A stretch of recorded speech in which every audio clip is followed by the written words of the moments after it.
Let's get into that. I alluded to earlier that some of these hiring processes are getting ridiculous, and I think it comes from a fear of hiring the wrong person. Right? They've made a mistake a couple times. They got burnt, and so now they think longer is better. So instead of a 30-day process, we've got a 60-day process. Or instead of 2 interviews or 3 interviews, now we've got 6 and a panel or something like that. Tell me a little bit about not necessarily like what the right length is, because I think that differs depending on It the does. industry. But what does a solid hiring process look like? Soup to nuts. Yeah. Well, I'll say first that the hiring process, what really matters is that you have the right people involved. It's not so much how many people. And I know sometimes I have come across organizations that were like, well, we need this person and this person and this person. I'm like, okay, let's take a breath for 1 second and just talk about like why.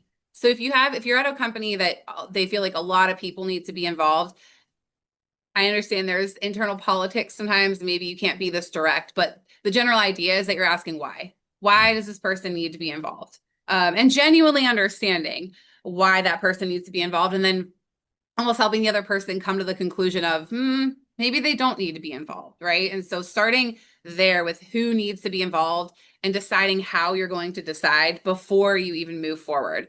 But again, it comes back to the very first piece of advice and consultative advice that I give my clients is to start by telling the truth. We've talked about that, so I won't go into too much detail there, but that is literally where we start. We have a kickoff call.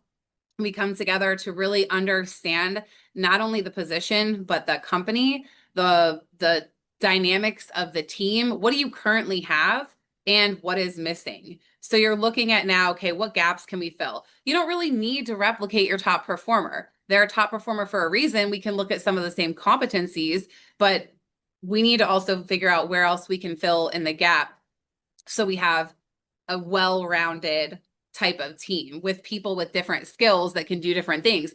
Maybe your top performer isn't great at social media and you really need someone who can come in and start social selling. So now we're looking for someone that has that attribute. Maybe they already have that in their toolbox, right? So some of those things to think about, but I always do the intake call for at least an hour. And if you don't have a recruiter to help you, I would just encourage you to sit down with yourself, even record yourself answering the questions out loud and go back and listen to what you said, because you'll probably fill out an intake form.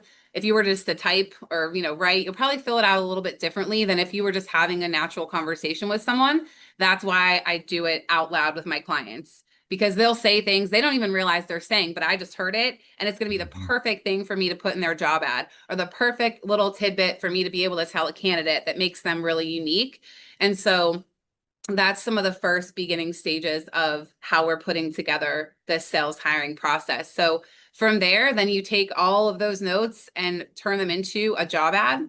So you should have 2 things: a job description, which is an internal kind of list of responsibilities and things you need this person to do. And then you need a job ad. And those are very often intermixed, even though they shouldn't be. I see a lot of job descriptions posted online. But what you really need is marketing collateral, which is the story that you're painting, the picture that you're, painting for the person reading the job ad. So that's the next thing I craft is the job ad.